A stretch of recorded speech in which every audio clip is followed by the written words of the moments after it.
That's awesome though. But that's really cool though, man. Like that's one thing I like about doing the art in general is, I mean, like I've gotten to go places too before. I draw pictures, and so I grew up in the middle of nowhere in North Wisconsin, and and never thought one day I would be in Europe or different places I've gotten to go because I like to draw. It's just like, it's the coolest thing in the world. And to be able to do it with music. Going, I mean, you played in. I think, did you tour Australia as well? Yeah, a few years ago. Because I mean, I've been to Australia, but it was like, I think it was 2010, and that place is crazy. It is it's crazy. Awesome. Yeah. I like to say it's like Canada, but in a thong. It's That's like a great description. Yeah, it's like the nicest people in the world, but they're greased up too. Oh yeah. And I've never heard so many women in my entire life say the word cunt before. No, you're like, yeah, it's so weird. Yeah. But I loved it though. Off the tongue. Oh yeah. I was like, I was there for a couple days, and I was there doing some art stuff, and then a bunch of artists were all hanging out at this bar, and I just started laughing, and they're like, "What?" I'm like, "You guys are hilarious," and they're like, "What are you talking about?" I'm like, "You guys like." I said something like, let me give you an example. So this is what you guys do. I'm going to go to the fucking grocery store and get some fucking this and a fucking that and a fucking that, you cunt, and you fucking this and you fucking that. And we need some fucking Cheerios and some fucking milk. And that's just a little kid talking. It's like, and they're like, what? Because I never heard so many, like, I don't care about swearing, but I just never heard that before in that way. And it was so funny because they're the nicest people in the world. And I got invited just walking down the streets.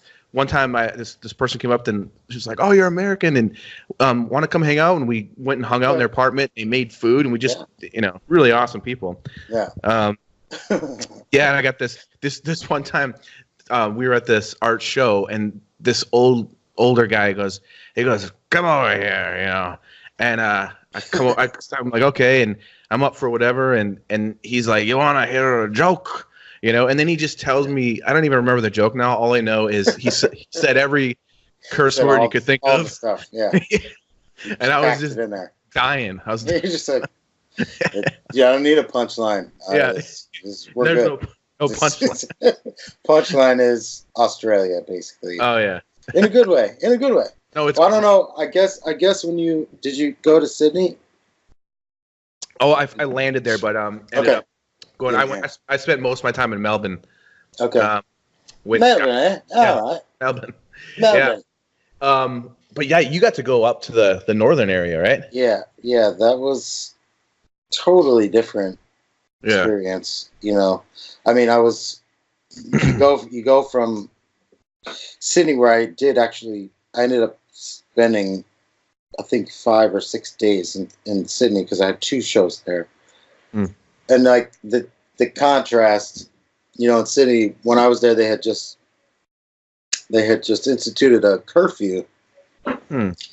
I mean, I guess, people were getting too drunk. So they decided to set up a curfew at midnight. And I mean, this will be shocking, but it didn't work at all. I'd say it completely backfired, I guess is the way I would put it, because people got together earlier, got more drunk before they went out. Then they got even more drunk once they went out, and then they had to go home. So they're all walking around, just super drunk, like hallucinating level of drunkenness. Where I mean, 10 minutes, I saw more women pissing in the street than I've ever seen in my whole life before that. I was like, is that chick? Hey, are you all right? Oh, no, you're okay. You're pissing in someone's front porch. That's all right. Cool. Oh, my God. Hanging your ass over the fence. Oh, my God. Like, okay. So you're good? So you're good. All right, cool. I'm going to keep going. But to go from that to like, I mean, just incredibly wild shit. But to go from that to, and I also just comparing the size of the bats, I think is the way that I look at it. Like, oh yeah, Sydney has bats like this, you know, like where I live, the bats are like this. Yeah. Sydney's bats are like this, and then the bats up there are like what? they're like that. Are you serious? They're like big cats with wings. Yeah, yeah. No way. And that's sort of the. What do you mean? I mean, when you say this, you mean that's how tall they are? That's like the body part is like. What? Yeah. No way. Yeah, really. No, really. I want to be making that shit up. Like I want to be like, no, Jason, I'm fucking with you. I'm exaggerating. Bullshit. So they're not really that big, but no, they're fucking that big. So did you like lock yourself inside? Like, how long were you there for? I was up there like 3 or 4 days, and you know what? Kind of. I mean, there's bats, there's crocodiles. Oh yeah, yeah. You can't swim. Like there's a beach, you know, that you can't swim. Well, like no one swims. Yeah, why would? Because these crocodiles are right there. Like you can just see them. They're just right there. They're just waiting for you. Like crocodiles. Have you ever seen a crocodile close? In a zoo. But, like a crocodile. The way a crocodile looks at you is like the scariest. I mean, it's the scariest thing I've ever. The way that you can just read it on their face is just like, I will eat the shit. I will. Yeah. Like, you know, it's like, I will. Please come here. Well, yeah, no. It's my birthday. In the water. Come say hi. Get in the water. No, come on, get in the water. Just do it. Just do it. Try it. Just try it.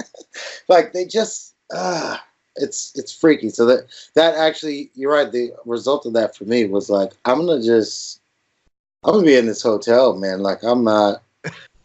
That's what I was thinking. Like I don't. I can't do it, guys. Sorry. Because you were there to play shows. Right? Yeah, and like I got there a day in front of the show, and then I did like a radio thing. I'm like, well, what else? You know, what else is going on? What else are I gonna do? And it's like, no, you're pretty much free to do whatever you want. Walk around, and that's like I see this thing when the sun goes down. This sound, you start hearing the sound of the bats, and I look up, and it's like this tree is just. Oh my gosh! I mean, what I'm saying, you know, sometimes. Like crows, for example, like there's a big field, a cornfield or something. Yeah. The crows all go in the tree, and then when the car is gone or there's no people around, the crows come down and they eat, and then they all fly back up. Like, but the whole tree is covered. Yeah. With crows. Like that's how these trees would be with bats, like this big, and they're all just like the sound is like. Like it's loud, you know. So when you're walking around outside, people are just walking around under these trees with these bats, and the bats are just screaming constantly. It's the weirdest. It's like Jurassic Park. The only thing I could think of in comparison, but it's definitely not as scary as when I went on my honeymoon to Hawaii. We were on the Big Island, and at night when it gets dark, you hear the frogs going burp beep, burp beep, burp beep, burp beep, and it's just all night long, everywhere, all the time. Just like, and they're not creepy at all. But then the funniest thing that we noticed was, like the second day, I think we were there. We're sitting in the morning, just chilling, and all of a sudden we start hearing the birds going burp beep, burp beep, burp beep. So like the birds have learned how to copy the frogs. Pretending to be frogs. Yeah, so you like hear that sound nonstop. Yeah, great birds. Yeah, cool. And evidently it's yeah, exactly. Couldn't make up your own sound. And evidently it's Walmart's fault because I guess those frogs aren't from Hawaii and they were brought over by accident from a Walmart delivery. Oh, sure. I can't remember where the frogs are actually from, but now they've taken over Hawaii. Oh, right. Of course. That's But that's a lot better than cat-sized bats. That's insane. Walmart frogs. Jeez. So Walmart brand frogs. Basically. Did you get any new song material from being terrified by bats and crocodiles? I mean, I ended up writing a bunch of stuff, which now you know, like some of it landed on the last record, and some of it is actually on this next one that I've been working on.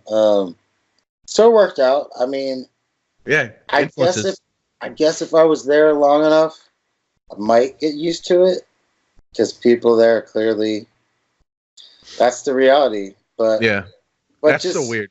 It's so strange, that like no one ever, why would I have known that before? No one had ever no one mentioned that before I went up there. I mean, I know that people have like phobias about things like that, like bats. People are afraid of bats. Yeah. Generally speaking. So you would think maybe someone would say, just in case, like, hey, look, just, I don't know if you have a bat phobia, but you might not want to come here. Well, I guess I would call it a phobia of rodents. Like, I can't stand rodents. Rats. I hate squirrels too. I call them tree rats. I'm not a squirrel guy.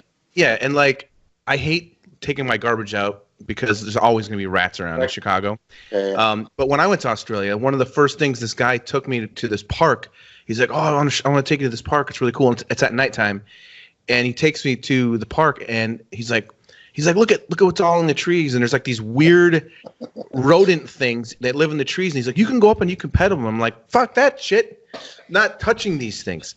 They're like these weird rodent things that would look. They're kind of like a raccoon mixed with some weird thing. I know what you're talking about. And they're just hanging out in the trees, and people are like, yeah, you can go up and you can. I'm like, no. Well, why would I do that? What kind of person do you think I am? Yeah, there's a lot of intimidating wildlife there. Oh yeah. The spiders and poison snakes, bugs. The birds even are they're just kind of, I don't know, just aggressive. Like the attitudes. Like there was one point where I was trying to have this peaceful walk, up there, and I was like, this has been a really great trip. I'm introspective. I'm looking out at the water I can't swim in. And then there's this bird, kind of actually really a pretty beautiful bird, but objectively has this brightly colored. But I looked at this bird, and it was just standing over there a few feet from me. And I'm like, God, why is this bird fucking looking at me like that? Like, what the fuck? Yeah. Like, it's just like, again, it's just the aggression. Like, it's just looking at me like. Did you just feel like you're like on the menu all the time? I'm like, bro, like, what the fuck, man? I'm trying to chill and have a moment here, and you're fucking staring at me like you want to fucking, like you want to go. That's just like, you want to fucking, what? You want to fight? Like, you're a little ass bird, don't you? And that's why I'm like, you know what? I'm just walk over here, and I start walking, and it's following me. The bird was following me, staring me down, like 100 yards. The thing is following me. Like, it's. What do you want? I'm curious, like what kind of tunes this inspires. Like, I mean, to be real, the first one I wrote was up there was Kimberly's Mind, which is like pretty angry, kind of the jealous lover jam. I think maybe I was funneling. I also wrote this song called Charging Bull, which is probably another sort of like aggro anthem. Like, now that you mention it, I think it kind of helped me, tapped into some of that reservoir of anger I have inside me. That's funny.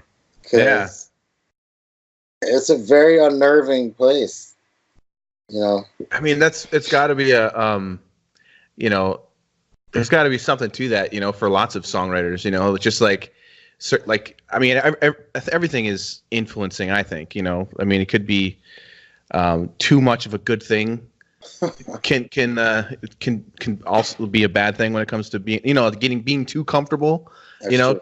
Can like I always think of it like, if I have too much time for a deadline, I tend to like not get on it as much. But if I only have a few days to get something done, I usually do a way better job. Yeah, I can relate to that. Yeah. Actually, the worst one for me is somebody says, like, hey, you think you can turn this around in a week? And I'm like, sure, no problem. I mean, it's tight, but yeah, I think I could work it out. And then like the next day, they're like, hey, you know what? It's all good. Just make sure, really it's more like, in 2 weeks or like a week and a half, like whatever works. Yeah. Like, don't rush. Like, if it's more than a week, don't worry about it. And I'm like, okay. Like, in the back of my mind, it's like, fuck. Yeah. Like, there it goes. I already blew it. Let me just apologize in advance. Like, this shit's never going to be because you said a week. Like, I'm like, all right, that's easy. Like, today's Thursday. That means I got to have it by next Thursday. Let's not discuss it. Like, if you then tell me, like, just make it like by like next Tuesday, Wednesday, whatever. Yeah. Don't say that. Like, don't give me extra time when I already have a deadline. Don't give me more deadline because I'm gonna go too far. Is this like what are you talking about? Like actually recording like a song maybe for a project or something? I mean, it could be anything really, but I mean it could be the deadline for turning in the masters to the record. It could be